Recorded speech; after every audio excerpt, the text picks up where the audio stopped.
Ahí está.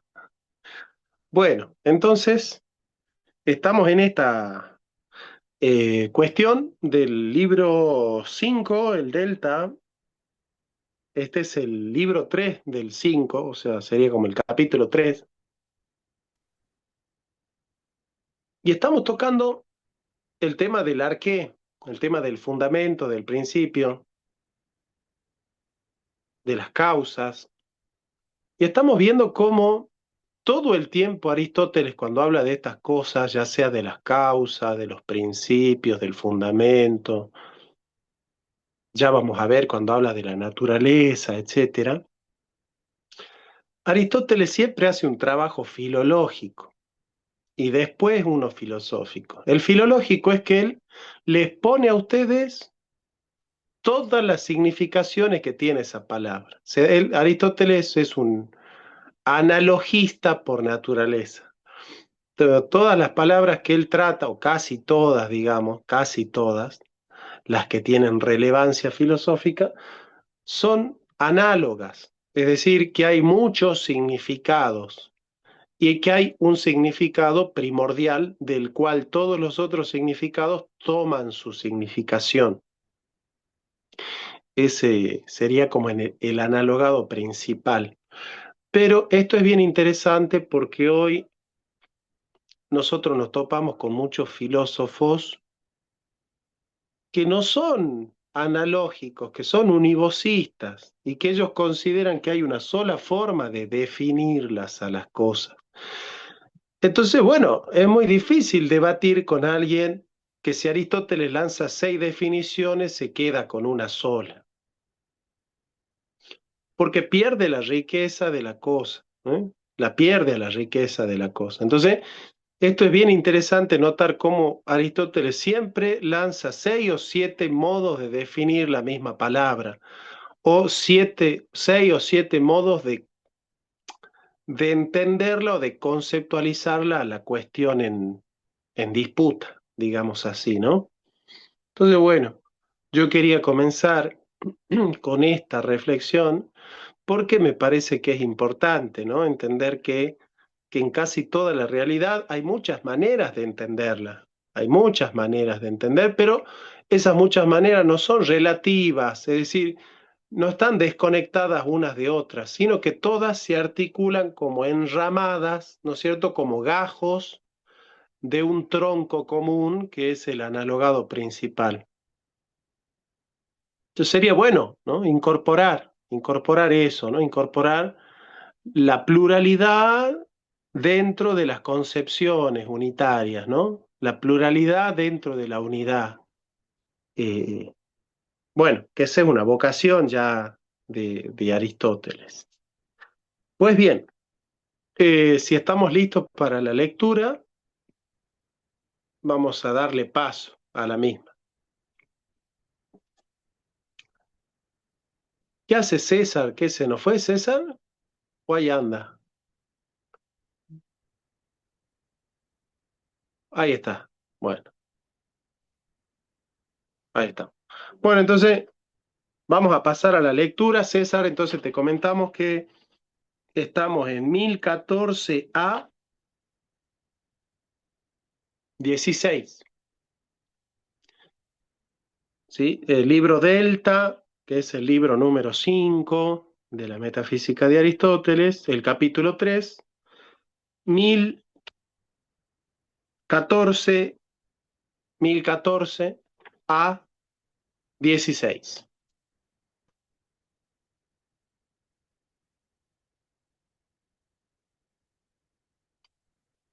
Entonces dice el texto, así dice.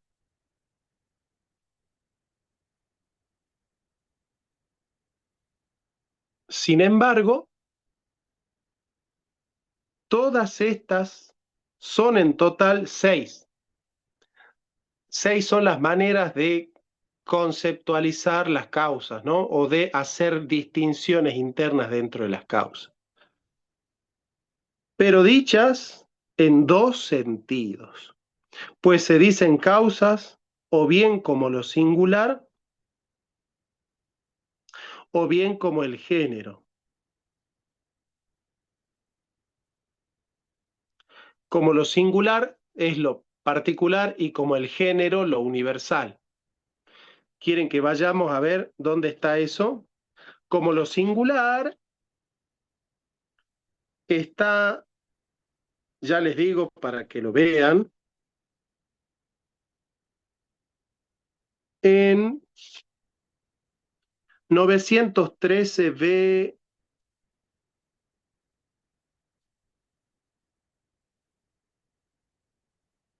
33 o 32. 913b 32. Ahí está la causa como singular o bien como género. Vamos a ver esas dos, como singular y como género.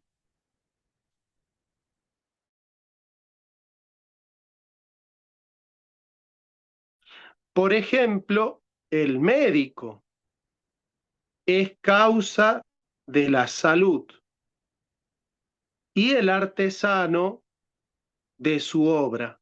¿Eh?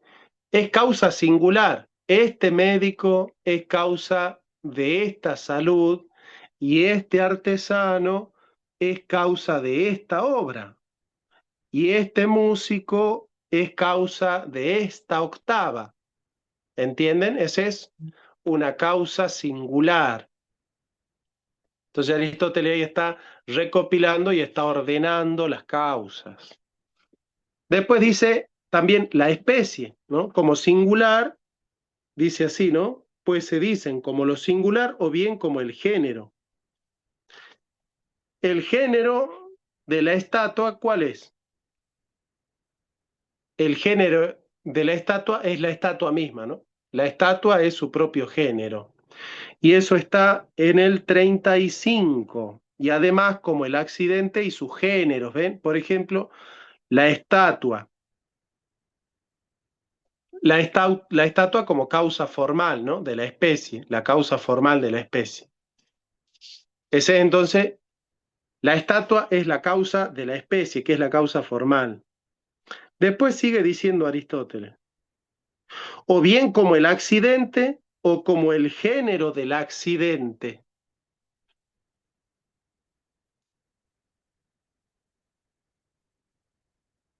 ¿Cuál es el accidente? A continuación decía, ¿no?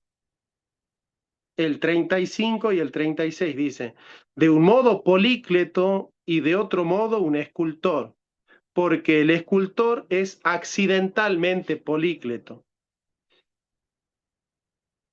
Y los sujetos que contienen el accidente, por ejemplo, el hombre es causa de la estatua, o también en general un animal, porque polícleto es hombre y el hombre es animal. O sea que ahí tenemos también el accidente o el género del accidente, ¿sí? O también como concatenadas o como dichas simplemente, y todas o bien como actuantes o como potencialmente. ¿Cuáles son las concatenadas? Las concatenadas están en 1014a10. 1014a10 dice, y lo mismo se dirá también de aquello en que las causas son causas para las cosas dichas, por ejemplo, de esta estatua o de una estatua, o en general de una imagen, y de este bronce o de un bronce, o en general de una materia, y lo mismo en los accidentes. Y todavía se dirán concatenadas, tanto estas como aquellas, por ejemplo, no Polícleto ni un escultor, sino el escultor Polícleto. Esa es la causa concatenada. Y también dice Aristóteles,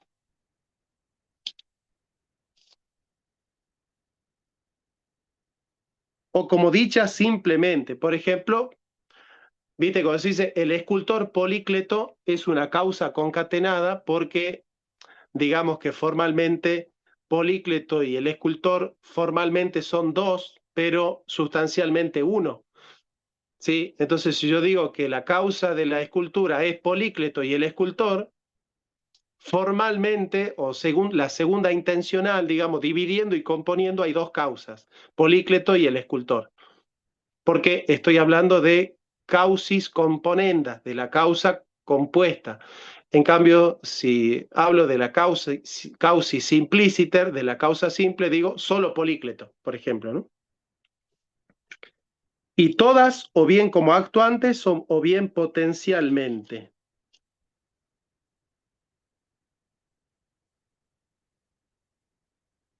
Acá estamos en 1014 a 6, que dice, 1014 a 6, dice.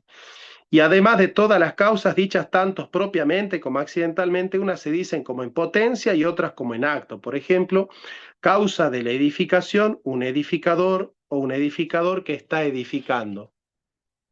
Les pregunto, ¿cuál es la causa potencial? ¿El edificador o el edificador que está edificando? ¿Cuál es la potencial?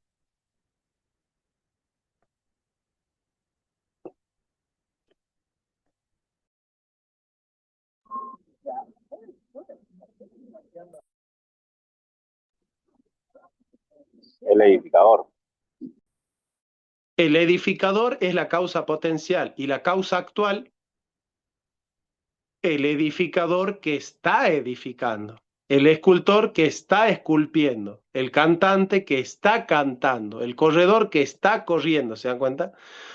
Porque el corredor está corriendo en potencia, es causa potencial, porque todavía no está corriendo, pero es corredor, es causa en potencia, puede correr. En cambio, el corredor en acto es el que está corriendo. ¿Ven? Entonces, de esta manera, Aristóteles ha desarmado las causas de 6 maneras distintas dentro de 3 bloques de 2, 2, 2 y 2, digamos, ¿no? Entonces, dice, vuelvo a leer, ¿no? Todas estas son en total 6, en 2 bloques, 2, 2 y 2, digamos, ¿no? Entonces, la causa se dice, así anoten, la causa se dice de 6 maneras. Entonces saquen 2 y pongan, la causa se dicen de 6 maneras, como lo singular o como el género. En lo singular, por ejemplo, teníamos el médico que singularmente cura a este paciente. Entonces pongan entre paréntesis, médico, o el género, y pongan entre paréntesis, estatua, porque la estatua es su propio género. Hay algo más concreto, si Aristóteles supiera de los ángeles, sabría que cada ángel es su propio género. ¿Por qué? Porque no tiene materia para individualizarse. Entonces, cada género de ángel es un género distinto de ángel, digamos. Es interesante eso. Cada ángel es un género de ángel distinto.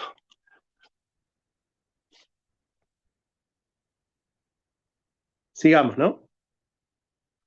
O bien como el accidente o como el género del accidente. El accidente de Polícleto, por ejemplo, es ser hombre.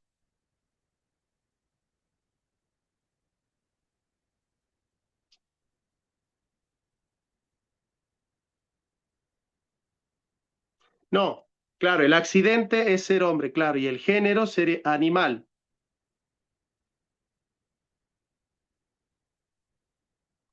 Exactamente, animal. O bien concatenadas o dichas simplemente.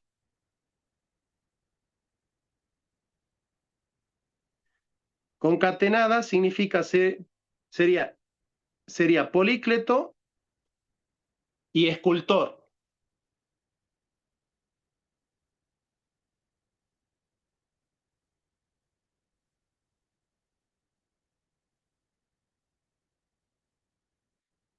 Y dichas simplemente solo Polícleto.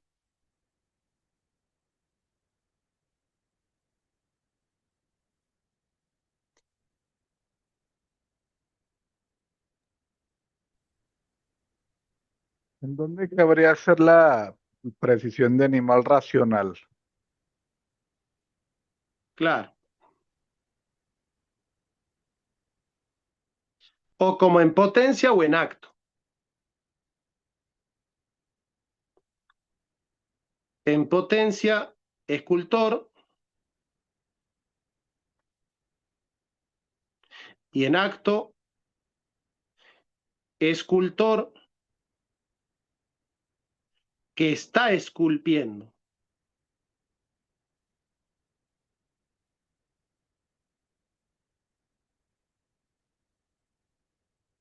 Está muy bueno, ¿no? ¿Entendieron entonces las 6 maneras de decir las causas? ¿O quieren que repasemos? Levante la mano quien desea que repasemos, lo repasamos, no hay ningún problema. Yo nomás tengo la duda de dónde cabría decir, por ejemplo, animal racional como causa eficiente.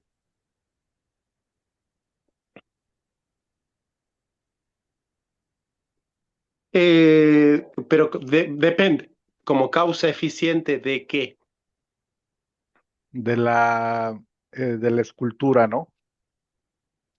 Ajá, bueno, ese es el segundo modo, que es el accidente y el género del accidente. Ah, ¿Por qué? Porque el escultor es accidentalmente hombre. En cuanto a la escultura, ¿se entiende? sí, Por ejemplo, supongamos que Vicky sea arquitecta. Bueno, ella accidentalmente es mujer. ¿Se entiende? ¿Qué significa accidentalmente? Que ella no está haciendo el edificio en cuanto mujer, sino en cuanto que arquitecta. No sé si me entendés. La sí, causa del edificio es la arquitectonicidad que hay en Victoria. No sé si me entendés. sí, Si ella no tuviese la propiedad de ser arquitecta, no estaría edificando el edificio. Ahora, accidentalmente la arquitecta es mujer, pero ella no está edificando por ser mujer. Ella está edificando por ser arquitecta. ¿Me está siguiendo? sí. Ese es el accidente, que sea mujer. ¿Y cuál es el género? Animal, viviente. Ujú.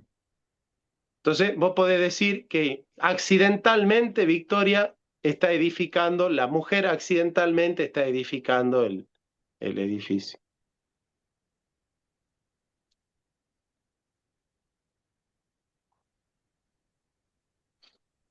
Pensemos en un tema teológico que es muy importante y van a entender esta cuestión. Que Victoria sea, que Victoria sea mujer y arquitecta, sustancialmente, ¿qué es accidente y qué es sustancia? ¿El que sea mujer es sustancia o accidente? ¿Es un atributo sustancial o es un atributo accidental? El que sea mujer. Accidental. Es sustancial. Es sustancial. Porque si yo le quito lo mujer de Vicky, ya no está Vicky, ya no hay Vicky. Ella constitutivamente es mujer, sustancialmente mujer y accidentalmente arquitecta. Pero ¿por qué Aristóteles está poniendo en el género de la causalidad como sustancial el ser arquitecta y accidental el ser mujer? Porque la causalidad no es absoluta, la causalidad es relativa. ¿En qué sentido la causalidad es relativa? Que la causa siempre se dice en relación con qué,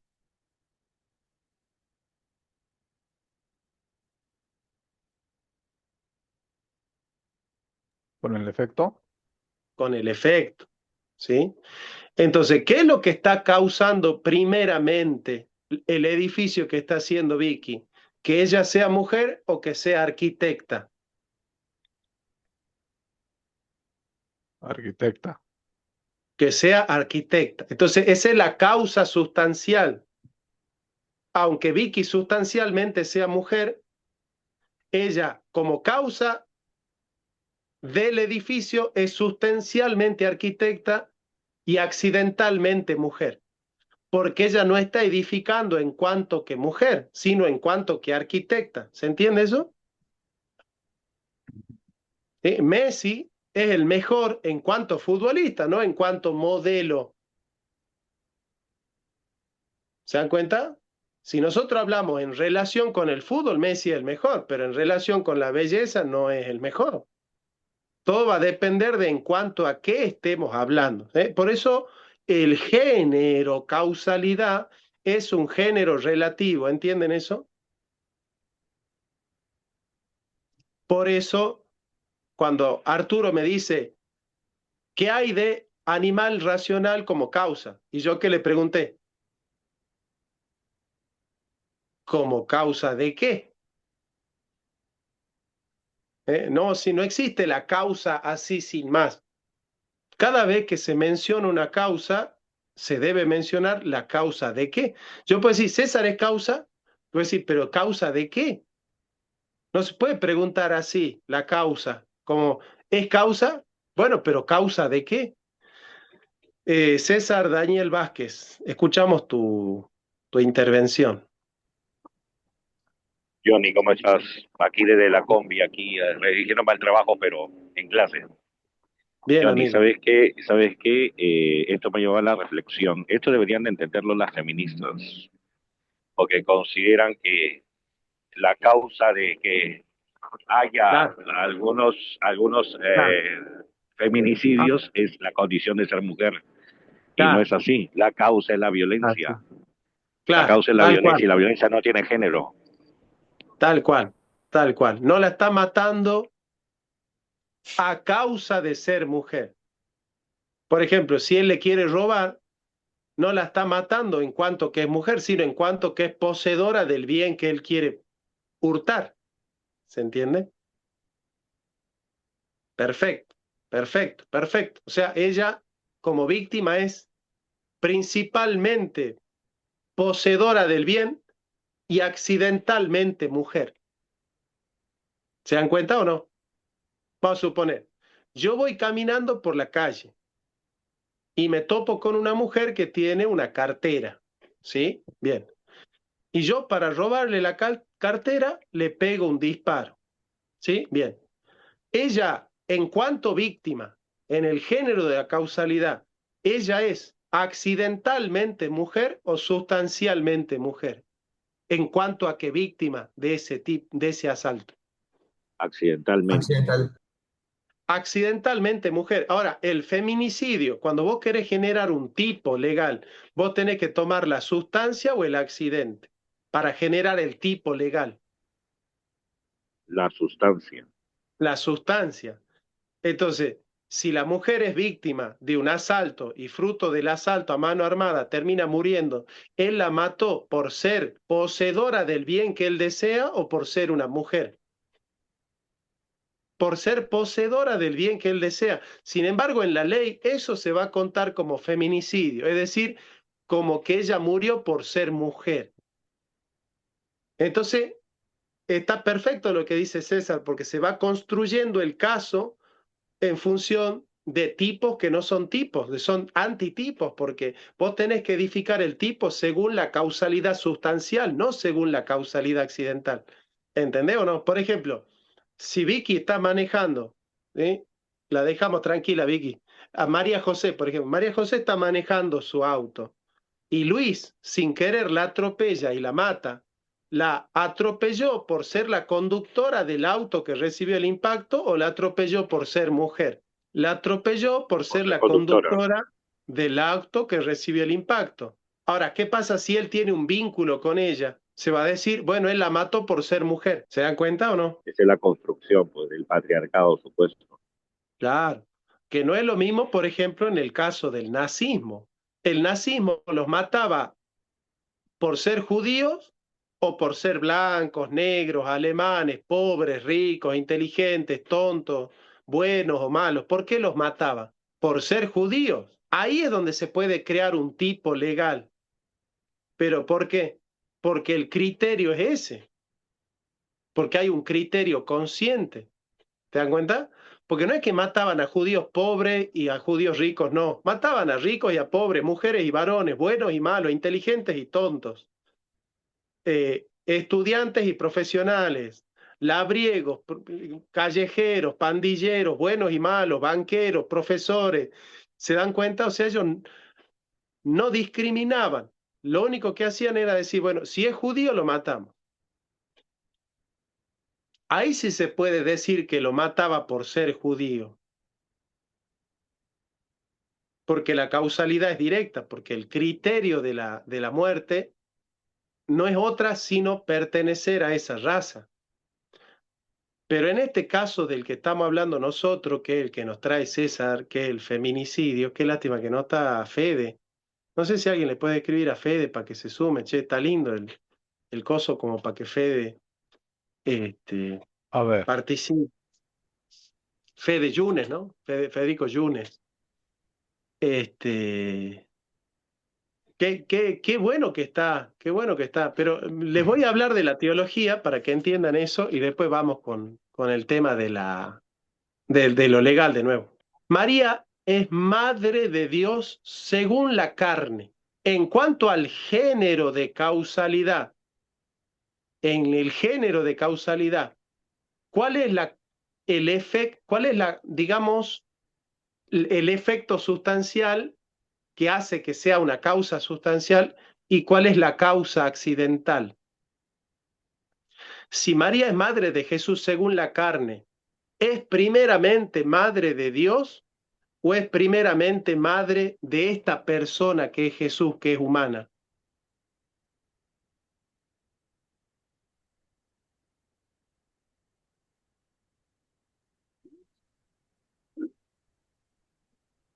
Es, Como, según la carne, ella es primero, según la carne, es el género de causalidad, según la carne, o sea, ella es madre de Dios accidentalmente, pero sustancialmente madre de la persona encarnada.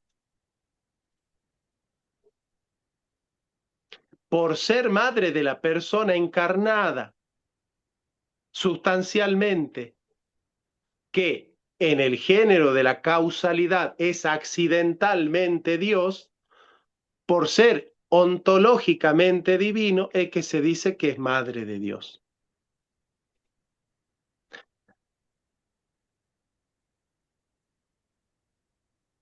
Entonces, ella no es sustancialmente madre de Dios, es accidentalmente madre de Dios, porque no es madre de Dios en cuanto que Él sea Dios, sino que es madre de Dios en cuanto a que Él es su hijo. Y es su hijo porque es hombre, porque solo un hombre puede nacer de una mujer. No sé si me entienden eso.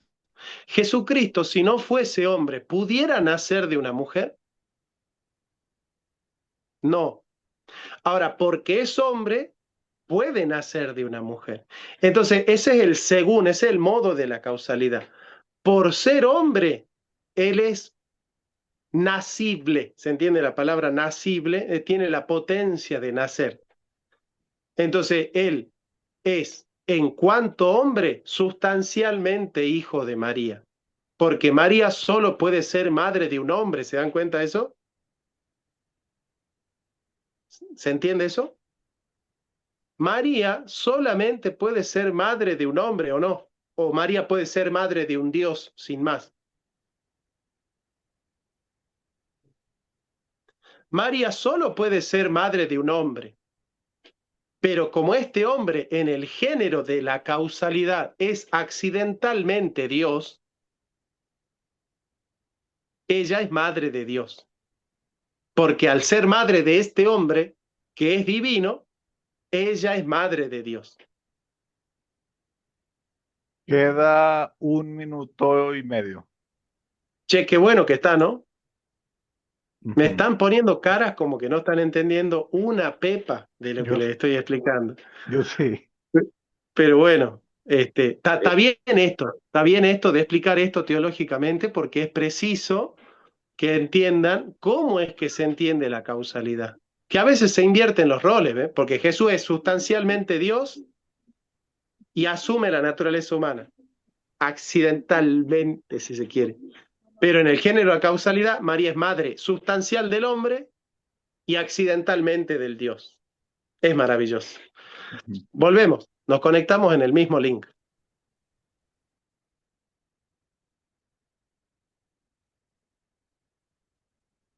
Por Profesor, favor. me quedé Sí, Iván. pensando en el ejemplo de qué pasa con la violación. En ese caso, en el robo se entiende bien, pero en la violación, Bueno, ahí ya es distinto. claro, Es distinto. Es distinto. Si él es heterosexual, igual no la viola por ser mujer, sino por ser el objeto de su deseo al ser mujer. claro, objeto formal Porque del si él, deseo.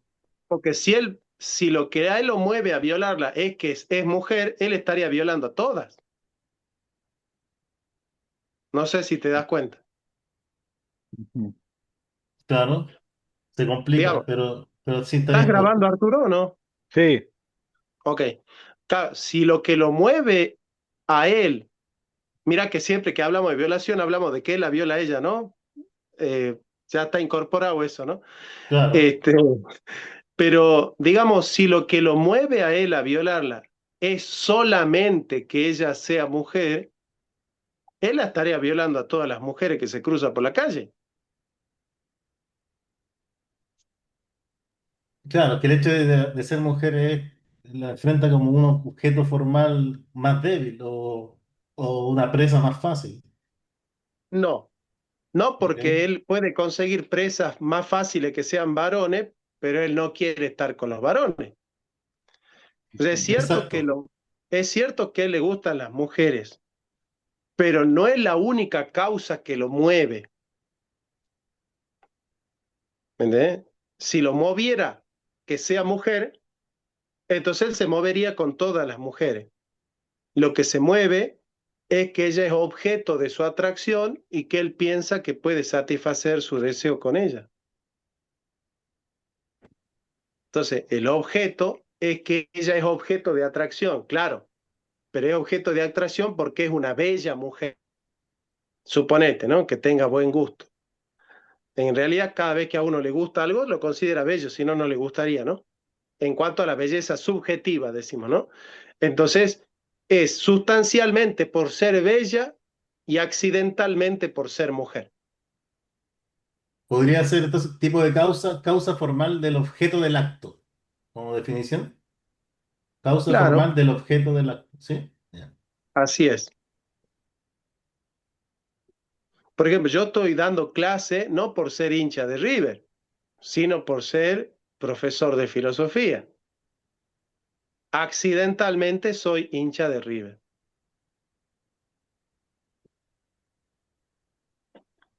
Qué lindo, ¿no? O sea, no sé si ustedes disfrutan aprender, pero qué lindo cuando se acomodan los patitos y uno aprende cosas con las que puede pensar, ¿no? No les causa placer, no les causa, ¿no? Además me quiero detener en estos temas, aunque avancemos lento, porque me parece que es la mejor manera de deglutir un tema, ¿no? Charlarlo, dar ejemplos, ¿no? Eh, me parece mejor. No sé cómo disfrutan ustedes más la clase cuando avanzamos con la temática y nos concentramos en el texto y le damos duro, o cuando hacemos este momentito así de más de quedarnos en el tema un poco. ¿Qué les parece? por eso te decía Vamos a yo, Sí, ver. por eso te decía yo que a mí me hace mucho sentido lo del ordenar, ¿no? Que dijiste en una clase antepasada que es menester ordenar, ¿no? O sea, eso me parece que es algo que está, pues, ahora sí que define al filósofo, ¿no? De alguna manera, Sí, ordenador. señor. un ¿Dónde profe nos quedamos? decía que es el gozo, que cuando se provocan estas charlas y uno entiende algo, se provoca el gozo. Y el gozo A mí me, solo es intelectual, no existe de a- otra forma. la diferencia entre gozo y goce, gozo con Z y goce con C, es que el goce es sensible y el gozo es espiritual. Mucha gente confunde, ¿no? Claro, Pero incluso con Dios nosotros podemos tener goce y gozo. ¿Quién no se goza de Dios incluso con lo sensible, con ver su imagen, con escuchar su palabra, con comer su cuerpo, con mirar su imagen, su cruz, ¿no? Entonces nosotros con Cristo tenemos goce por lo sensible y gozo por lo espiritual. Las dos cosas tenemos nosotros. Por eso amamos a Dios con toda nuestra mente, con todo nuestro cuerpo, con toda nuestra alma, con todo nuestro espíritu, con todas nuestras fuerzas, ¿no? Bueno, ¿dónde nos quedamos, che?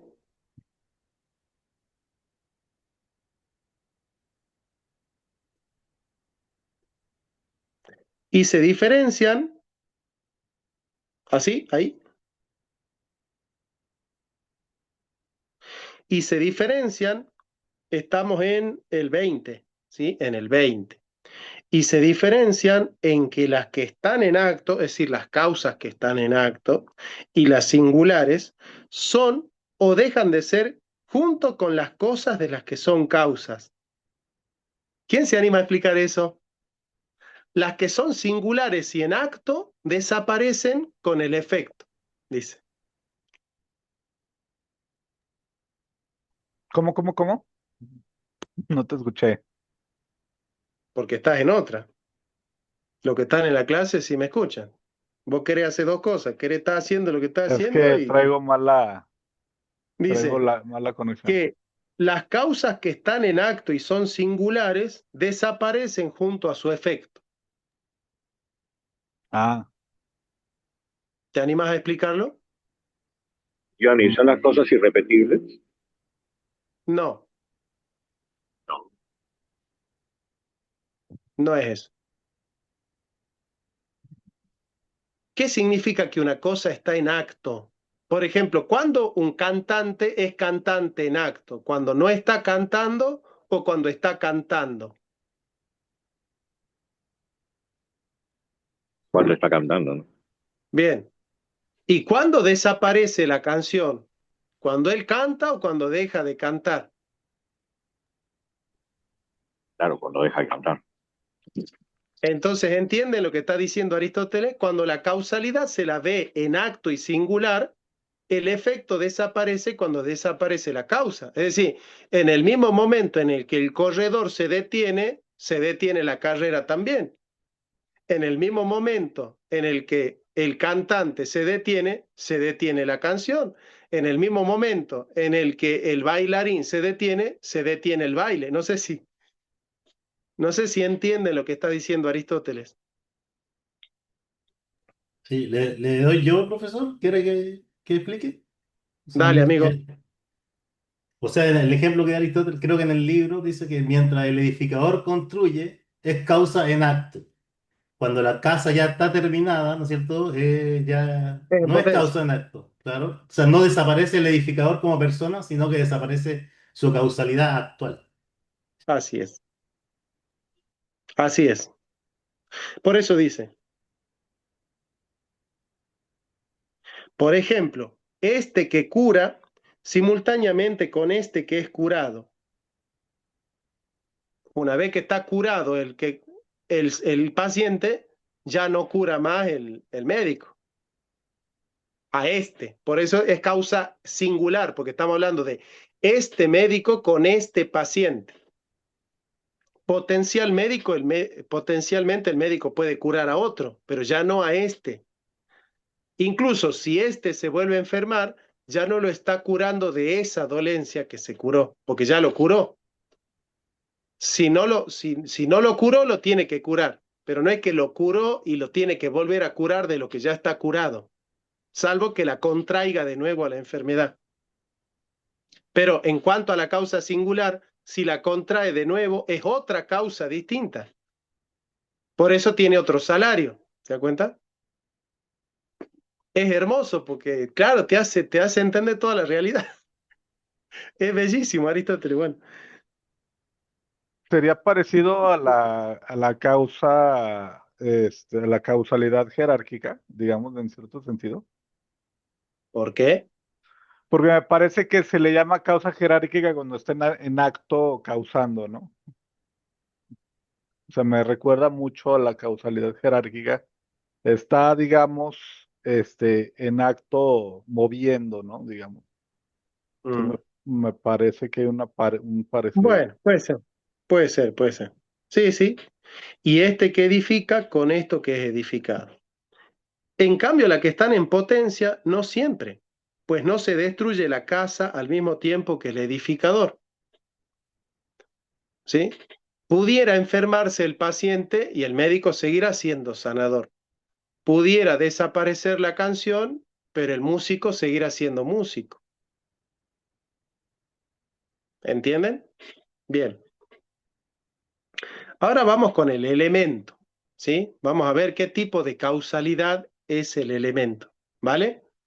Se llama elemento lo primero inmanente y específicamente indivisible en otra especie de lo que está compuesto. ¿Por qué de otra especie? Porque el elemento simple que constituye un compuesto es formalmente el compuesto.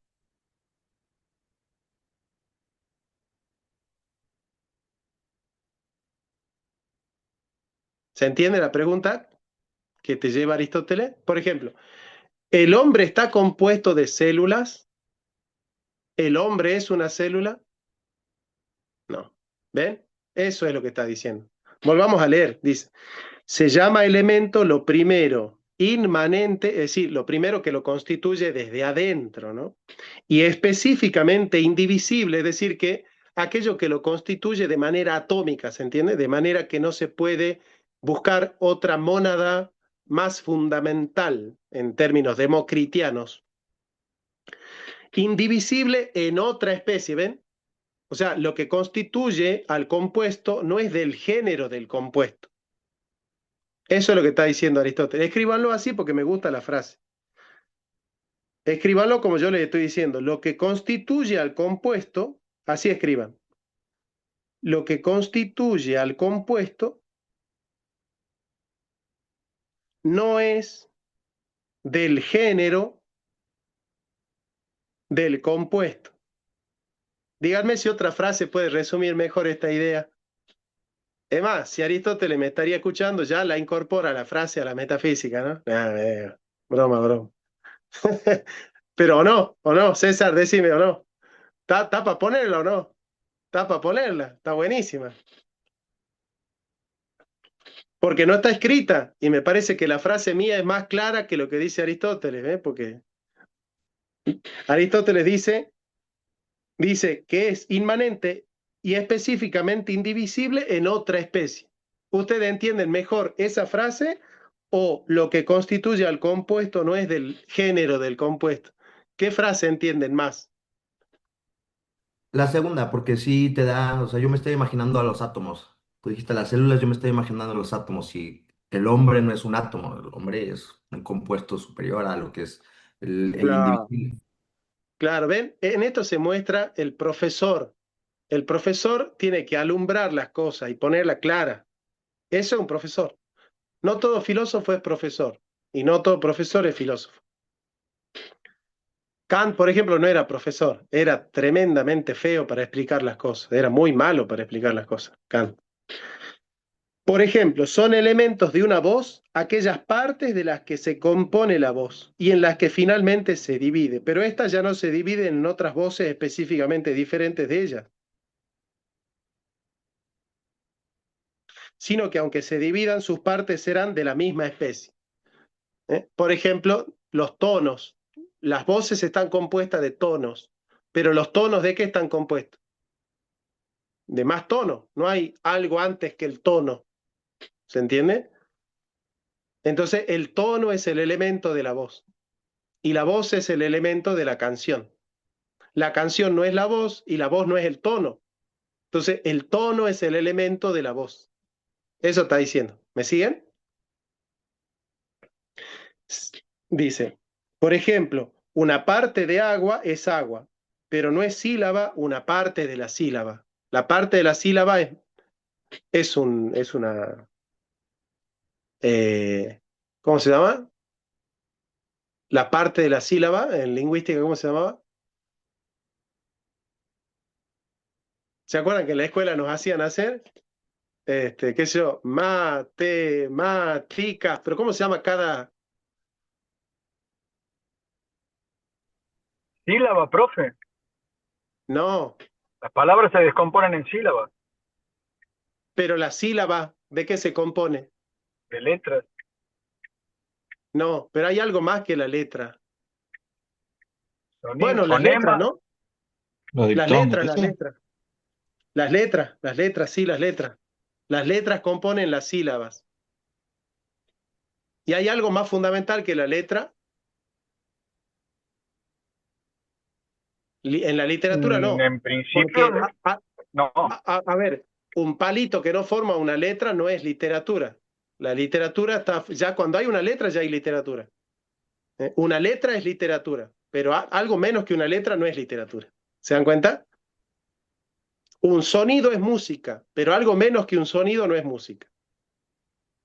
Salvo esa famosa obra 3 minutos 14 segundos de John Cage, ¿no? Obra en una sola pieza, donde John Cage no canta nada, no toca nada, y deja pasar 3 minutos 14 segundos, y bueno, es una destrucción de la música, porque es hacer del no sonido un sonido, ¿no? Lo que los chalchaleros le llamaban, Ernesto Cabeza de los chalchaleros le llamaba la silencios musical.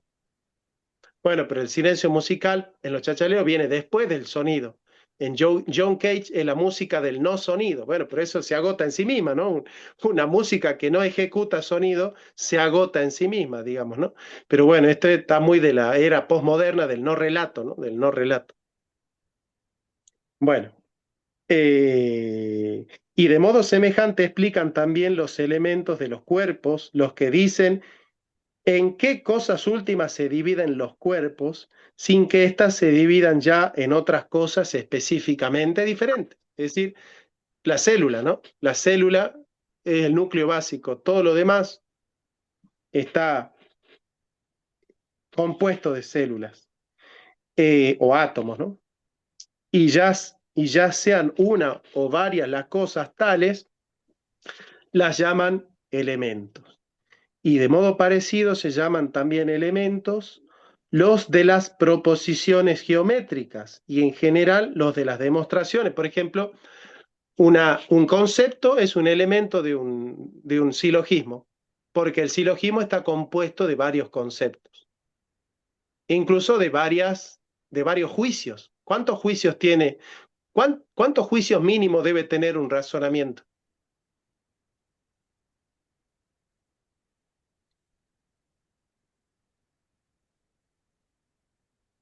Me dejan en una soledad, no porque se quedan callados, sino porque yo pienso que no saben. ¿Uno Mínimo solo? de tres. No. No, un razonamiento tiene mínimo tres juicios. El juicio mayor, que es la premisa mayor, el juicio menor, que es la premisa menor, y el juicio, que es la conclusión, también es otro juicio. ¿Sí? Todo hombre es mortal, es un juicio. Sócrates es un hombre, es otro juicio. Sócrates es mortal, es otro juicio. Mínimo, ¿cuántos juicios tiene que tener un razonamiento? Mínimo tres. ¿Se entiende? Si no hay tres juicios, no hay razonamiento. Entonces, ¿se podría decir que el juicio es un elemento del razonamiento?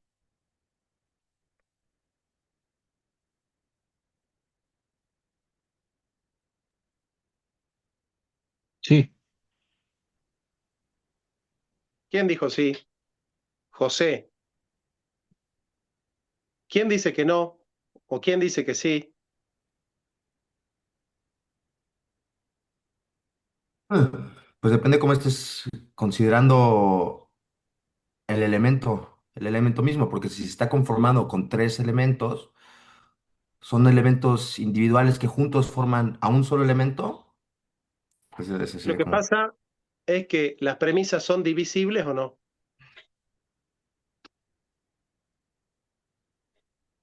Sí, son divisibles. ¿Y los elementos son divisibles o indivisibles? Indivisibles. Son indivisibles.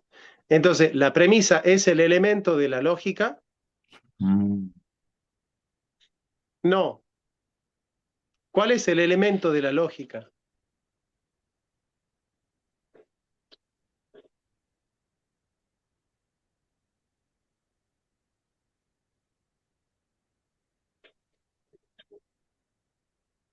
¿Qué se tienen que preguntar para descubrir el elemento básico de la lógica? Che, me están dejando en una soledad. ¿Qué se tienen que preguntar para saber cuál es el elemento de la lógica? ¿En qué puedo descomponer el juicio? ¿Y en qué se puede descomponer el juicio? ¿Cuál es el núcleo básico de un juicio? Sujeto y predicado. Está bien, pero el sujeto y el predicado se descomponen en algo más. Por ejemplo, yo digo, todo hombre es mortal. Ese es un juicio, ¿no? ¿De qué Sí, está compuesto ese juicio? de una Todas las afirmación. premisas, de las premisas, ¿no? Premisa. No, es que el juicio constituye la premisa, no es que hay juicio y premisa. La premisa es formalmente el juicio, digamos. No es que hay juicio y además premisa. La premisa es el juicio. Ahora, ¿de qué está compuesto el juicio? Discúlpeme que me ponga así, pero yo les tengo que hacer pensar, porque si no, no tiene sentido que tomen un curso si no, no aprenden a pensar. ¿De falsedad y verdad? No. No, ese es un modo a través del cual se puede evaluar un juicio. El juicio está Bueno, profe, compuesta, cuando yo digo elementos. todo hombre es mortal, ¿cuántos conceptos dije? Hombre inmortal, 2. 4. El ¿Cuántos? concepto de todo, el concepto de hombre, el concepto de ser y el concepto de mortal. El elemento Puedo, sería aquello que es primeramente indivisible, segunda especie. El elemento. claro, claro. Y entonces, ¿cuál es el elemento básico que constituye el razonamiento? Y la afirmación o la negación. No, la afirmación o la negación necesita de más de un juicio. El juicio es afirmativo o negativo. Las palabras no forman razonamiento, las palabras sueltas. De la conjunción. Lo acabamos de decir, que es el núcleo, acabo de explicar que es el núcleo de un razonamiento. Los conceptos, los conceptos. Más atrás de los conceptos ya hay otra, que hay letras, pero las letras no forman razonamiento. Los razonamientos están formados no por letras, sino por conceptos. Entonces yo no puedo desarmar más que el concepto. Entonces, ¿qué es la lógica? ¿Qué estudia la lógica? El concepto, el juicio y el razonamiento. El concepto es el núcleo básico, que es el elemento. El juicio es una causa intermedia y el razonamiento, que es el resultado último de los elementos. Esa es la lógica. Estamos estudiando metafísicamente cómo está compuesta la lógica. ¿Ves? Estamos haciendo una metafísica de la lógica. Estamos estudiando la ontología. ¿De qué está compuesta la lógica? Entonces, cuando Aristóteles se pregunta por la causa material, yo en la primera clase les expliqué, la causa material es estrictamente física, o cuando se dice causa material, es ¿de qué está constituida la cosa? Formalmente, o sea, metafísicamente. ¿Es una causa física o metafísica la causa material? Es Metafísica. metafísica. Por eso acá está diciendo que el elemento de la... ¿no? Bueno, entonces, y de modo parecido se llaman también elementos lo de las proposiciones geométricas y en general lo de las demostraciones. Pues las demostraciones primeras e implícitas en más demostraciones se llaman elementos de las demostraciones. Es decir, una demostración puede ser un elemento de otra demostración, digamos, ¿no? Y son tales los silogismos primeros compuestos de tres términos a través de un medio. Y metafóricamente llaman también elemento partiendo de aquí a lo que siendo uno y pequeño es útil para muchas cosas. Por eso también lo pequeño y simple es e indivisible se llama elemento. Lo pequeño y simple, indivisible, la mónada de Leibniz, por ejemplo, ¿no? Acá pongan así, al costado pongan mónada. De aquí procede que las cosas más universales, cuando dice más universal, ¿qué está diciendo acá universal? Les voy a tejer una trampa para que entiendan eso. Universal es lo particular o lo general. General. Es lo más particular. En Aristóteles lo universal es lo más particular. Mm. ¿Sabe cuándo se convierte lo universal en general en Kant? En Aristóteles lo universal es lo más particular que hay. ¿Por qué? Porque es lo que está presente en todo. ¿Te das cuenta? Kant ha cambiado muchas cosas de la filosofía. Muchas cosas que nosotros las tenemos, vamos a leer Aristóteles con mente kantiana. Anoten eso que es fundamental. Lo universal en Aristóteles es lo más particular, así pongan. Che, yo debería escribir un comentario a la metafísica.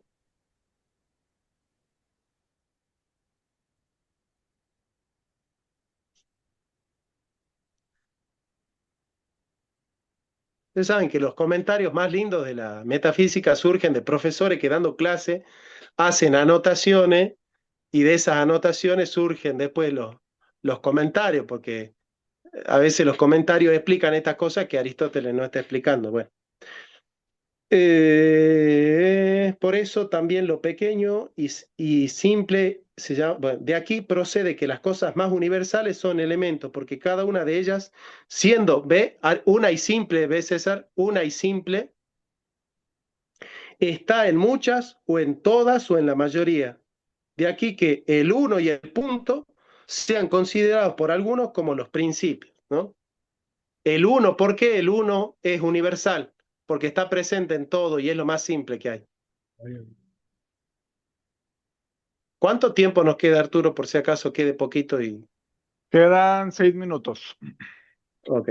¿Entendieron esto de que lo universal es lo más particular en Aristóteles? A ver, otra vez, ¿por qué? Ah, bueno, no, pero... No, bueno, pero es que creo que esto me hace falta más. Es una afirmación muy fuerte para... Creo que a lo A mejor ver, pero falta más. ¿qué expliqué yo? A ver, ¿qué entendiste de mi explicación? A ver. Pues nomás ese me hace ruido, eso concreto me está haciendo ruido. Está bien, pero ¿qué expliqué yo? A ver, porque si no, vos vas y venís en la clase y... De lo del elemento. Claro, pero ¿por qué el universal es lo más particular que hay? ¿Qué expliqué yo? Es que eso es lo que no me termina de cerrar. No, pero decime, aunque no te cierre, decime qué es lo que yo expliqué. Pues Para del que me elemento. muestre que está en la clase, pues, para que no me muestre que te va y te vuelve de la clase. Bueno, es que yo tengo que estar al pendiente de que se grabe bien la clase, por eso no estoy. Ah, bueno, pero eso no te va a quitar la concentración de que escuché la clase, pues, Arturo. Vos para entender, vos tenés que prestar atención en toda la clase, pues, si no, No, no puedo, porque yo tengo que estar al pendiente de que se grabe bien. no, vos estás haciendo otras cosas, yo te conozco, por eso me molesta, no porque me pregunté, sino porque me estás preguntando, te va y volvé, te va y volvé de la clase, te va y volvé, te va y volvé. Te pone a hacer otras cosas, pues yo te conozco. Por eso no has escuchado la explicación que yo hice. Y no has escuchado porque estás en otra cosa. Entonces, escuchá mi En- explicación y si no entendés, me preguntás, pero escuchala y estate atento a la clase, porque si no, va a tomar cosas aisladas y va a decir, ya entendí Aristóteles por entender cositas aisladas. Bueno, no voy a usar la clase para retarte a vos, porque siempre te reto. Le estamos diciendo que lo universal es lo más particular, porque para Aristóteles lo universal es el elemento que que constituye todas las cosas. Y no puede constituir todas las cosas algo general, sino algo particular, salvo que se la llame la constitución de las cosas, la forma de las cosas que la constituye como tal, que es la segunda manera de ser elemento, ya la vamos a ver. Dice, algunos llaman elementos, ¿ve? Dice, ¿ve? Y puesto que ya los llamados géneros son universales, ¿ve? Acá hay otro tipo de universalidad, e indivisibles, pues no hay enunciado de ellos. Algunos llaman elementos a los géneros, más aún que a la diferencia, porque el género es más universal. En efecto, a lo que tiene diferencia también le acompaña el género. Por ejemplo, la diferencia específica, el ente que está compuesto por género y diferencia específica, ¿es compuesto o simple? Por ejemplo, ¿el hombre es compuesto o simple? Es compuesto porque es animal racional. La racionalidad es la diferencia específica de la animalidad. Ahora, ¿animal puro es simple o compuesto? Simple. Es simple. Animal puro es simple. Entonces, ¿qué está diciendo? Que todos los hombres están compuestos de animalidad y es por eso que el género es un elemento. ¿Se entiende eso? Porque todos los perros están compuestos de ese elemento, todos los gatos están compuestos de ese elemento, todas las jirafas están compuestas de ese elemento, un hombre está compuesto de ese elemento. Entonces todo está compuesto de ese elemento. ¿Se dan cuenta? Como una especie de mónada. Claro, claro. Es por esa razón que el género es universal, no porque sea general, sino porque constituye a un gran número de cosas. Entonces, para Aristóteles, lo universal es aquello que constituye un gran número de cosas. Y aquello en lo que se encuentra la multiplicidad. Y sí, ya entendí que en Kant es justamente lo contrario. Claro, Kant cambia muchas cosas, casi todo lo cambia. El tema es que lo que se instaló en la filosofía y en la cultura es Kant y no Aristóteles. Entonces, la gran tragedia es que nosotros leemos a Aristóteles como kantianos, porque no entendemos qué significan las palabras en Aristóteles. Por ejemplo, César, que es un gran filósofo, un gran estudioso, si yo no le explicaba, él leía como kantiano Aristóteles. Como esencialista, digamos. Bueno, sí, sí, sí, sí, sí, sí. Arturo, seguramente que queda un minuto, ¿no? 1 y medio. Bueno, volvamos. Nos metemos en el mismo link y hacemos la última parte de la clase, que está buena, por otro lado.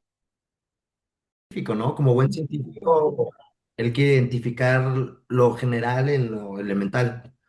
O sea, si te pones a estudiar el perro, un perro tiene pelo, tiene olfato, tiene hocico, su mandíbula, entonces él identifica esas cosas elementales en lo general en todos los perros. Aristóteles no piensa como metafísico, piensa como biólogo, hace metafísica como biólogo, hace física como biólogo, hace todo lo piensa como biólogo, porque la primera oficio de Aristóteles fue médico. Aristóteles, antes de ser filósofo, era médico. A los 15 años ella era médico. Su papá era médico. Su papá era médico del rey Amenitas III. Y el papá de Aristóteles se llamaba Nicómaco, al igual que su hijo, ¿no? Él le puso Nicómaco en honor a su padre, digamos. De hecho, así se llama uno de sus libros más importantes, ¿no? La Ética a Nicómaco. Bueno, ¿ya estamos grabando, Arturo?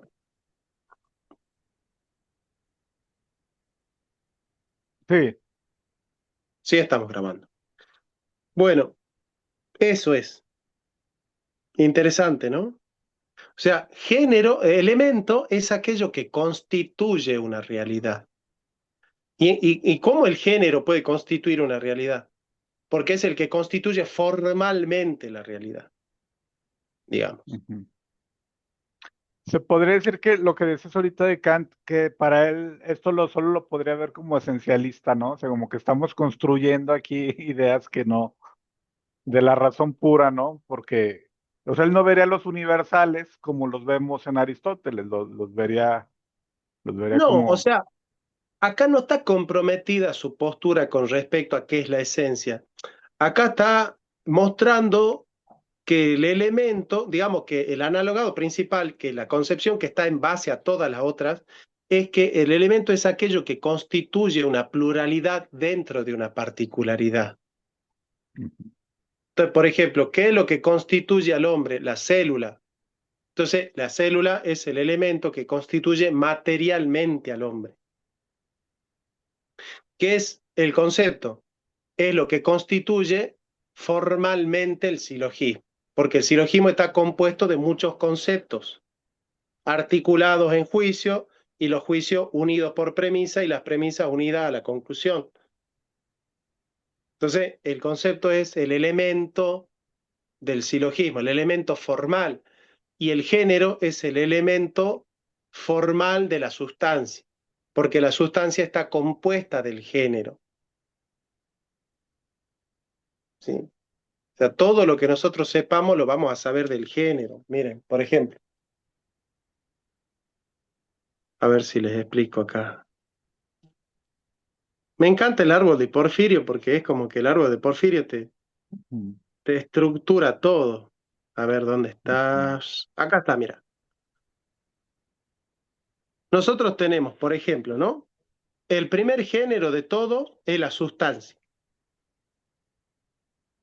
Ahora, la diferencia específica puede ser que la sustancia sea simple o compuesta. Ahora, ¿la composición de la sustancia es género o es diferencia específica del género? Es diferencia específica del género. Ahora, el género que se le suma a una diferencia específica, ¿qué surge de ahí? Otro género. ¿Cuál es ese género? Cuerpo. El cuerpo puede ser no viviente, la piedra, o viviente. Ahora, ¿el viviente es género o diferencia específica del cuerpo?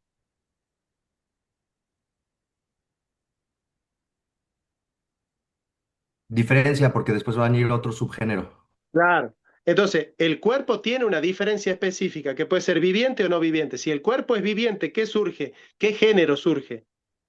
Viviente masculino y femenino. Surge el género viviente animado, el animado.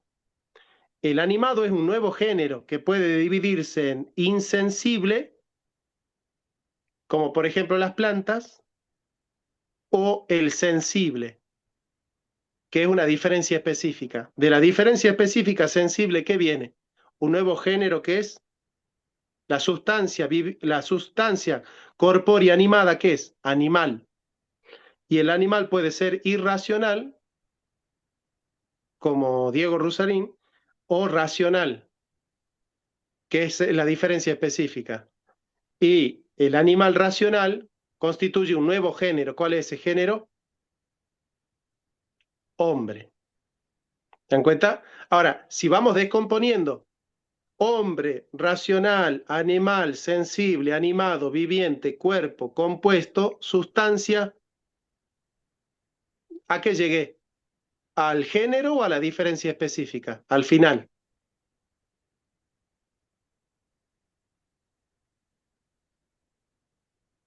¿Qué es lo Llegaste primero? a sustancia, llegaste a otra vez. Claro, pero la sustancia con respecto a la distinción entre género y diferencia específica, ¿la sustancia es género o diferencia específica? Género. Es género. ¿Por qué? Ok. Porque la diferencia específica necesita del género, no el género de la diferencia específica. Claro. Entonces, el género es el elemento. ¿Se entiende esto? Miren, se lo voy a mostrar acá para que lo vean. Sí, A ver. ¿Ven el árbol o no? sí, Acá está la sustancia. el analogado, ¿no?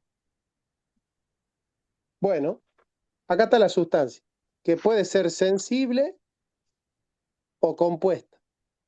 Las sustancias compuestas forman un cuerpo. ¿El cuerpo qué es? Sustancia compuesta. ¿Ven? Ahora, el cuerpo puede ser no viviente o viviente. Si es viviente, forma el animado. ¿Qué es el animado? Una sustancia corpórea, una sustancia compuesta corpórea viviente. Todo lo que está acá es género. ¿Se entiende?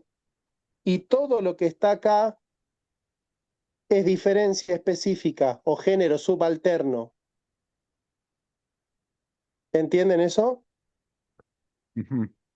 Entonces, si yo empiezo a descomponerlo a Sócrates, digo, ¿qué es Sócrates?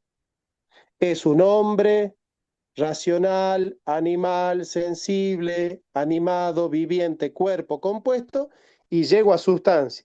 Entonces, ¿cuál va a ser el núcleo? ¿La diferencia específica, el género subalterno o el género? Género. Entonces, el género es el elemento de todo el árbol de Porfirio, ¿me entienden eso? Ujú. Por eso Aristóteles está diciendo que todo está compuesto de género. De acá va a sacar Kant que el ser es un género. ¿Por qué el ser es un predicado real? ¿Por qué un género? ¿Y por qué un género? Porque Aristóteles está diciendo que todo en el orden de la predicación se compone de género. Pero Aristóteles lo dice en el orden de la predicación, en el ordo cognoscendi. Y Kant toma esa frase de Aristóteles como ordo essendi, como en el orden del ser, no como en el orden del conocimiento. ¿Por qué? Porque en el orden del conocimiento yo conozco por género y diferencia específica. Pero no es que Aristóteles diga que todo está compuesto de género. Ese es el giro al esencialismo del que dice Arturo. O sea, Aristóteles dice todo está compuesto de género en el orden de la predicación, no en el orden del ser. Y Kant toma lo que es en el ordo cognoscendi como del ordo essendi. Entonces piensa que en el orden del ser todo está compuesto de género. Y ese es el esencialismo, pues, porque en el fondo la expresión ontológica del género es la esencia. Entonces en el fondo todo es esencia.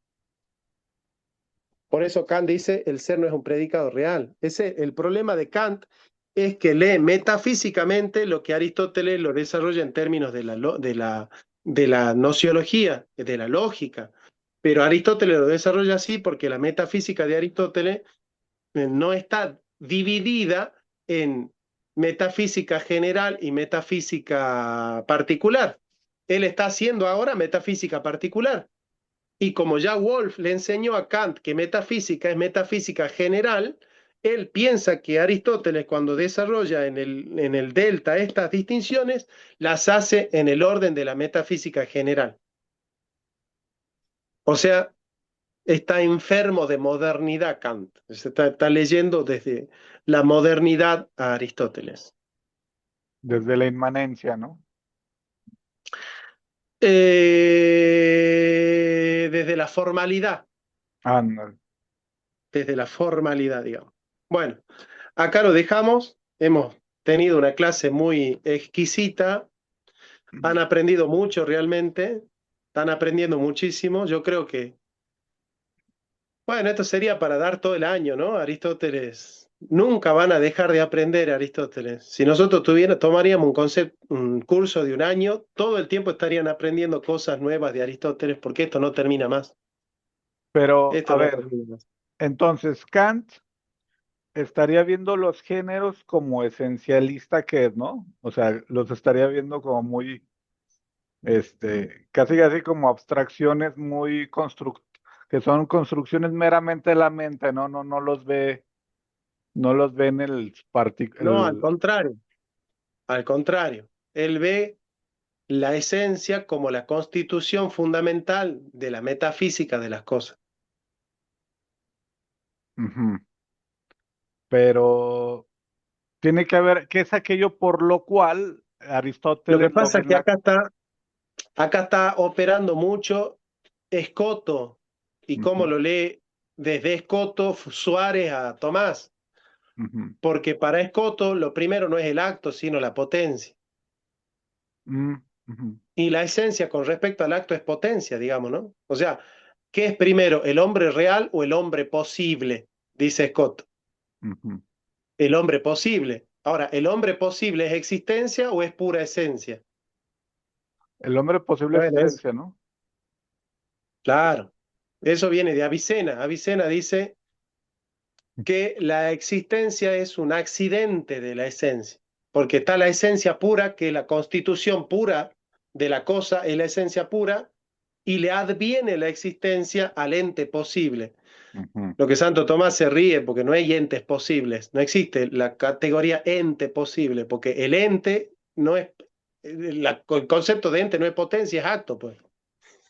ujú, ¿Cómo va a ser ente posible? Es como decir, es el acto posible.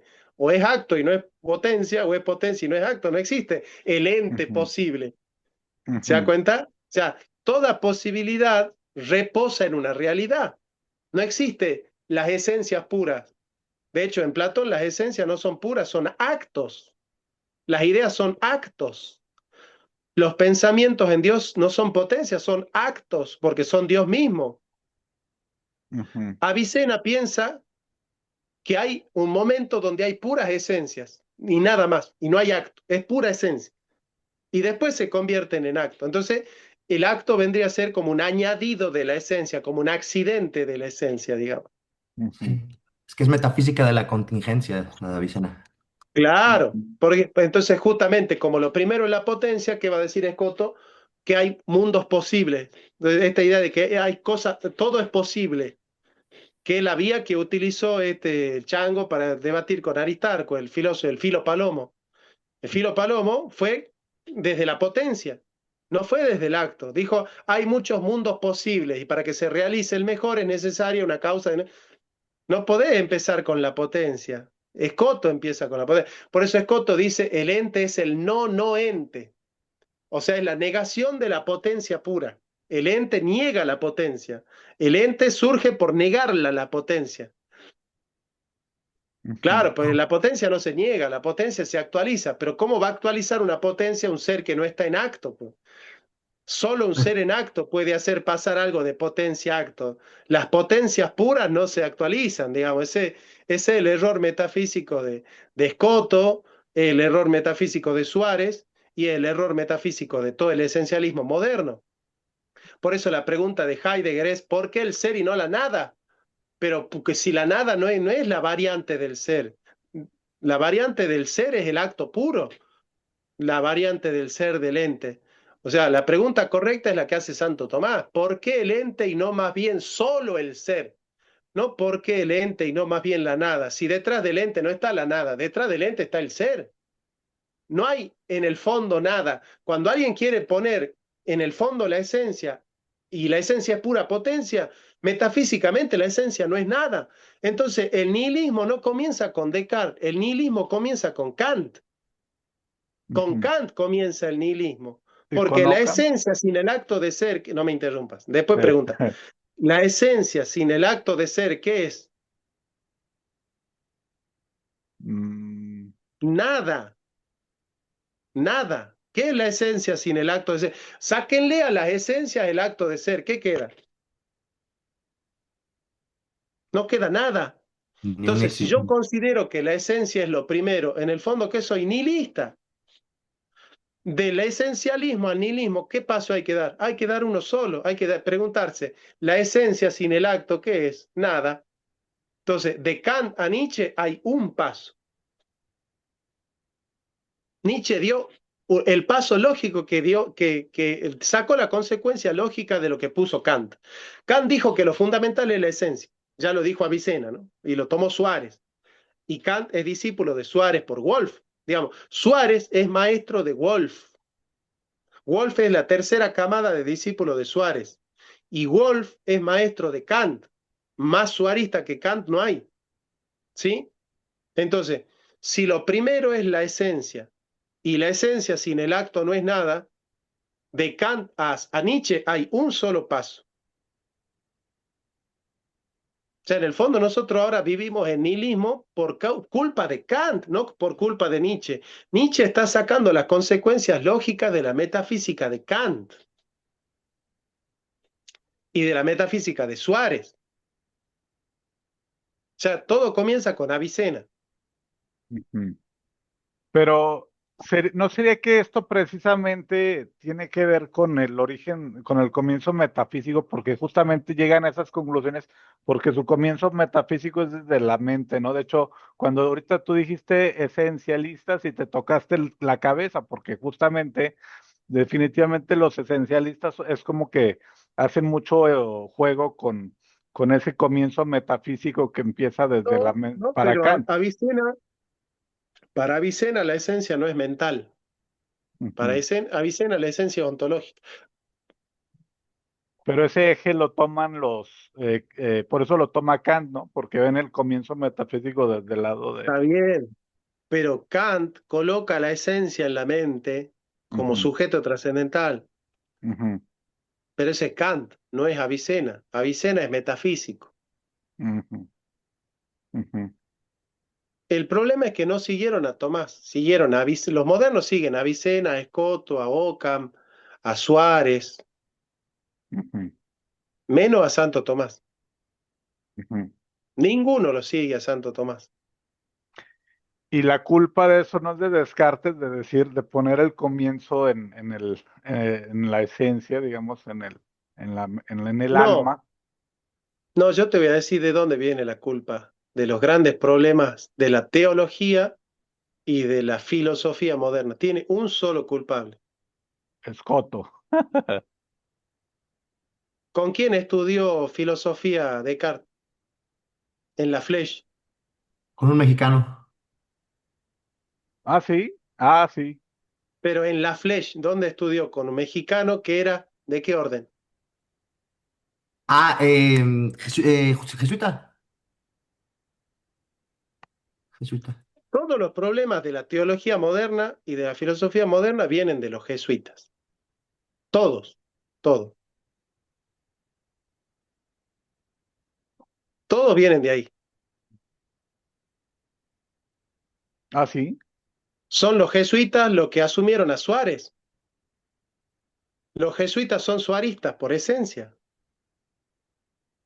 Ujú, En la lucha entre Domingo Báñez y Luis de Molina, los jesuitas se pusieron del lado de Molina o del lado de Báñez.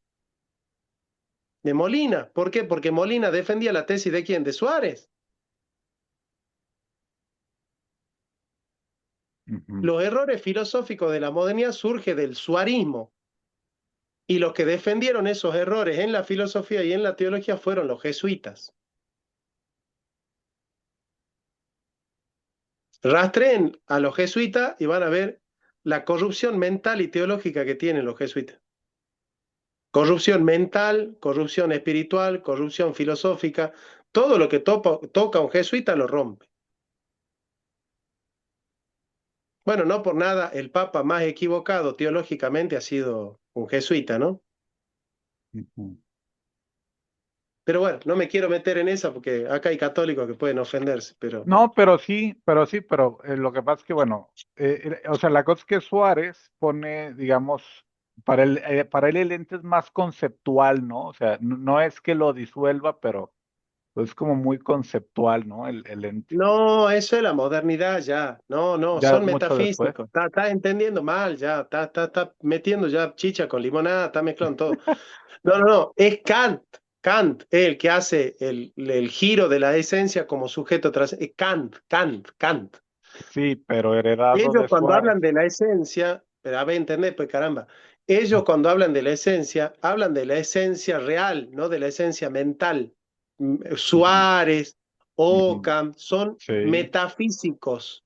sí. La No, esencia para Avicena no es mental, para Kant es mental. El problema no es que Avicena diga que la esencia es mental. El problema es que ponga la esencia como fundamento. Es el problema. ujú, Que independientemente de que la esencia sea mental o no lo sea, el hecho de ponerla como fundamento, ahí está el problema.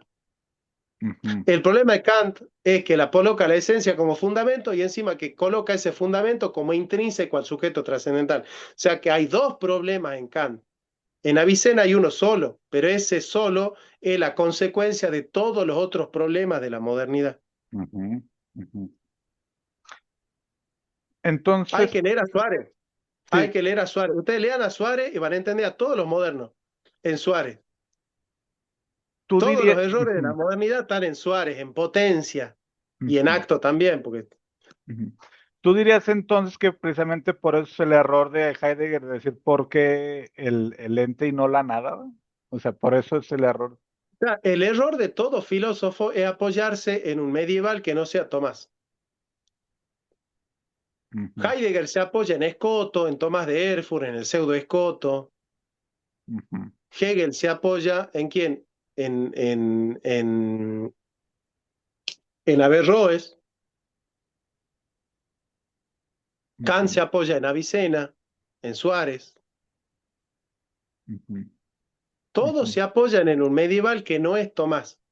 Y los que se apoyan en Tomás lo leen a Tomás como una especie de suarista o como una especie de escotista más. De hecho, Heidegger piensa que Tomás es un escotista más.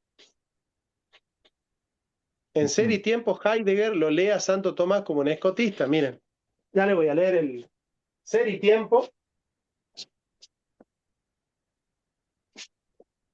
Miren lo que dice, para que vean lo poco que sabía de filosofía medieval Heidegger. Vayan al parágrafo 1 de Ser y Tiempo.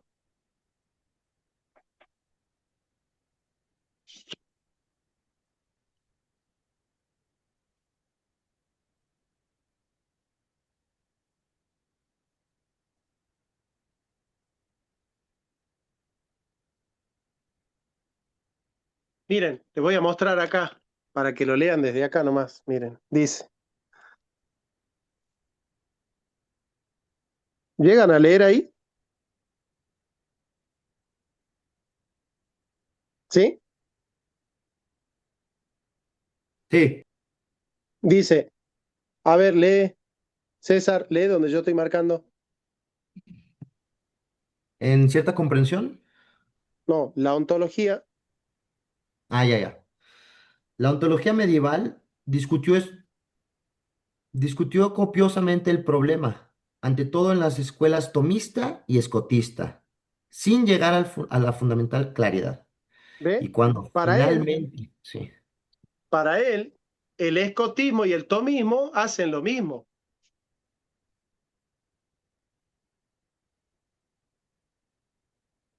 Para Heidegger, el escotismo y el tomismo pertenecen a la misma escuela.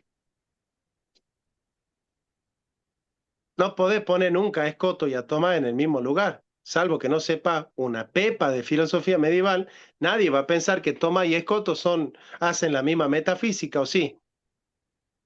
No. A ver, César, yo te digo, si hay un filósofo actual que te dice que Escoto y Tomás hacen la misma metafísica, vos cerrá la clase, te vas de la clase ahí ya. Ujú, Ya cerrá el curso y decís, che, bueno, ya, listo, vamos a ver el partido de River, ya está. No, no, ujú. ¿me entendés o no? ¿Cómo puede ser que un filósofo como Heidegger ponga a Tomás y a Escoto en la misma metafísica? ¿Será que habría un prejuicio contra el... Claro, claro. Ahora van a entender el valor que ha tenido Cornelio Fabro. Cornelio Fabro vino a limpiar con todas esas lecturas de Santo Tomás, las barrió a todas. Desde Cornelio Fabro en adelante no hay ningún tomista que comete este error. Ninguno, nadie habla de Santo Tomás y comete este error. La historia del tomismo es antes de Fabro y después de Fabro. Para lo que ahora se quieren hacer canchero con Fabro, ¿viste? Ahora ya hay unos tomistas que se hacen los cancheros y quieren, nosotros leemos a Alain Contat. No, sí, Contat, ¿qué es Contat? Es un fabriano. Es como si yo no soy aristotélico, soy tomista, y bueno, moco de pavo. Pues. Bueno, che, eh, preguntas. Mm, a ver, entonces, o sea, Entonces, lo que sí podríamos decir, entonces, bueno, sí, hay los modernos, digamos que después del giro de la inmanencia, es como que diluyeran ya todos lo que nosotros hablamos como género y lo que es el árbol de Porfirio, ellos, digamos, lo disuelven en la mente, ¿no? Lo dejan como muy, no, pero construcciones mentales. la palabra no es disolver, la palabra es reducir. Ah, ok. Ajá, lo Claro. reducen a conceptos muy mentales, construcciones mentales, pajas, casi casi que dicen que son pajas, ¿no? Entonces, digamos que dices, es que tú estás haciendo, yo creo que ellos dirán, es que sí, pero tú estás haciendo la abstracción, tú no te encontraste al universal, tú estás haciendo la Está bien, pero abstracción. a ver si te llego a mostrar. Vos estás obsesionado con esta idea de que la esencia es mental. Yo No, te estoy no. llevando a... Sí, sí, porque hace 20 veces que estás mencionando lo mismo. Ahora, lo que yo te llevo un poco más atrás y te digo, Ujú, el error de pensar en la esencia solo como mental, el ujú, error de pensar que la esencia es el fundamento de las cosas. ujú, Entonces, vos no estás preocupado por corregir el error de que la esencia es el fundamento de las cosas, sino que la esencia sea mental. Lo que yo te estoy diciendo, el error de Kant viene del error de Avicena. Vos ujú, primero tenés que corregir el error de Avicena, pues si vos querés corregir el de Kant sin corregir el de Avicena, ujú, no estás corrigiendo metafísicamente a la modernidad. ujú. O sea, el error epistemológico en el fondo es un error metafísico. No se puede salir de Kant y decir, bueno, no digamos que la esencia es mental, solo digamos que la esencia es el fundamento de las cosas, pero no digamos que es mental. ¿Y qué problema solucionó con eso? Ujú. No solucionó ninguno. Entonces, no te preocupes por el error que comete Kant. Primero, preocúpate por el error de Avicena. Soluciona el de Avicena primero. No, Curando el de pero, Avicena, ujú, ya has curado el de Kant. ujú, Curando el de Kant, no curas el de Avicena. ujú. Es que más que error de Kant sería error de la modernidad, ¿no? Porque es la modernidad la que precisamente está, o sea, más que querer corregirlos es entender la historia, ¿no? De la filosofía, o sea, no querer, no Ya, tanto corregir. lo que hace Kant, mira, Kant es la fusión entre Occam y Avicena. Avicena dice que la esencia es el fundamento de la realidad y Occam dice que los universales no existen fuera de la mente. Entonces va a unir Kant a Avicena con, con Occam y va a decir que la esencia es un universal y que la esencia no existe fuera de la mente. Y va a decir que eso es metafísica.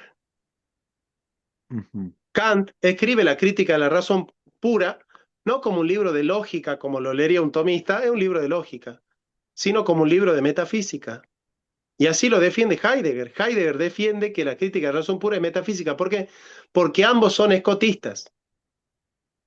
Mm, Heidegger se juega el pellejo de que Kant es un metafísico. ¿Por qué? Porque Heidegger no entiende que esa metafísica es la metafísica de Occam, porque Heidegger también es un occamista. mm. Ah, sí, también Heidegger viene Claro, haciendo. Ok. claro. ¿Entendés? Entonces, Ujú, vos no te preocupes por la modernidad, vos preocupate por el bajo medioevo. Ahí está el problema, en la baja edad media. ujú, Vos te ujú, preocupas por la modernidad y la dejas a la raíz del problema, la dejas entera. ujú, Acá el problema es desarticular a Avicena, Averroes,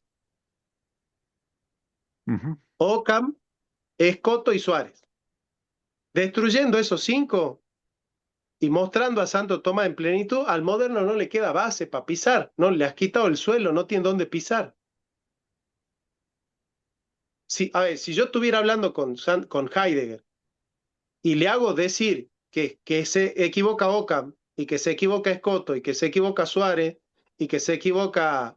Cada afirmación que me haga Heidegger no va a tener piso, porque decir, no, ya dijiste que Occam se equivoca y está siendo ocamista. Ah, bueno, no, ya dijiste que Escoto también se equivoca, está siendo escotista. Bueno, voy por acá. No, ya dijiste que Suárez se equivoca, está siendo suarista. No, voy por acá. No, ya dijiste que Avicena se equivoca, está siendo aviceniano. Entonces, ¿qué tengo que hacer? Vamos con Santo Tomás. ujú. Si no Lo cae en irónico, ¿no? contradicción consigo mismo, digamos. Si vos haces que Heidegger reconozca que Suárez no sirve para nada, Ujú, le habilitas la vía tomista. Pero si vos debatís, yo te aseguro que si vos te pones tomista, Heidegger se pone suarista. ujú, Aunque no lo sepas, se pone suarista. Vos lo tenés que vencer al suarismo de Heidegger para llevarlo a Santo Tomás. Entonces, el problema no es la modernidad, es el bajo medioevo. Ahí está el problema. Es el problema metafísico de los modernos. Los modernos combinan los errores medievales y van creando cosas, van combinando los errores medievales. Sí, o sea, es un hecho que hay que regresar y hay que irse para atrás porque de lo contrario vas a decir, sí, pero tú estás hablando como tomista y ellos están hablando como modernos, ¿no? Entonces, más bien, habría que regresar precisamente a hablar de lo No, yo no hablo de sustancial. regresar, yo hablo de ir, no de regresar, sino de ir.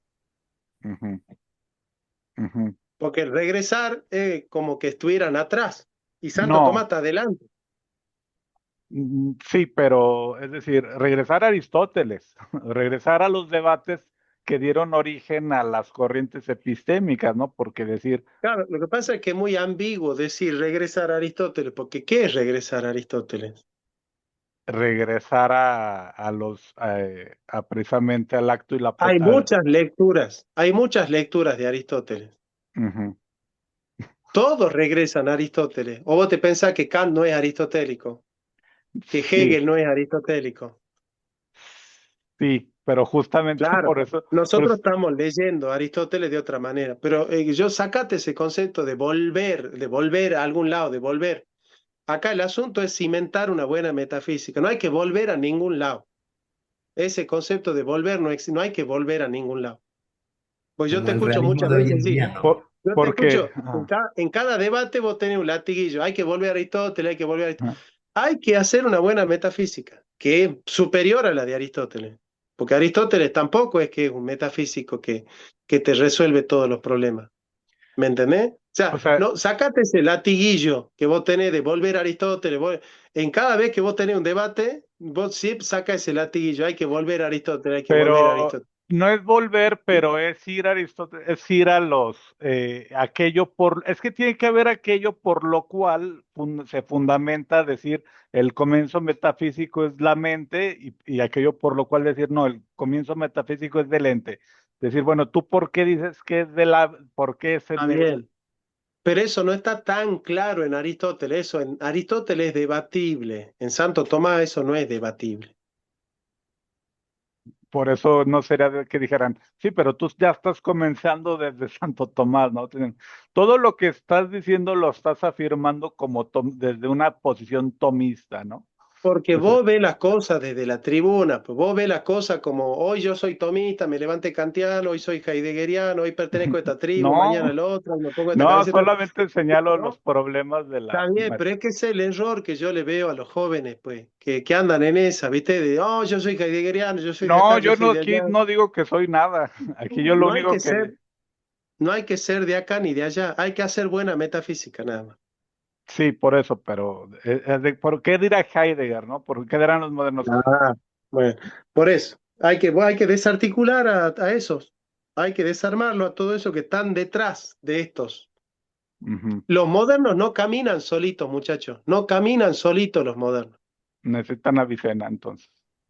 Los modernos caminan en los tardos medievales, no caminan solitos. En Ni, serio les digo. ni De hecho, en... hay un libro que se llama Los medievales de Heidegger. mm, o sea, Búsquenlo. ujú. No, Sí. no, porque se podría pensar que comienzan también en parte en Descartes, ¿no? O sea, no comienzan porque hasta hay filósofos como que dicen, es que Descartes es un nuevo amanecer, dicen unos filósofos. No, claro, no, no. No, no. Pasa que ellos no caminan solitos, ningún moderno camina solito. O ¿O sea, sí? o sea, al final del día tiene razón Hegel con la rosa, ¿no? Que siempre el capullo, el tallo, el tronco, entonces ninguno salió, bueno, ninguno pudo salir de la nada, ¿no? Hay La una. frase de Hegel es, el capullo niega la flor. Esa es la frase. Ujú, Pero ujú. bueno, vos no seas disperso, no seas disperso. Estudia, concentrate en en los temas y métete profundo, que sí tenés capacidad para hacer buenas cosas. Meta, che. Bueno, vamos a descansar. Vamos a descansar, nos vemos el martes y vamos a continuar con este Aristóteles que nos tiene encantados a todos. ¿Eh? Bueno, nos Buenas continuamos viendo. noches, Cuídense, Jorge. pórtense bien.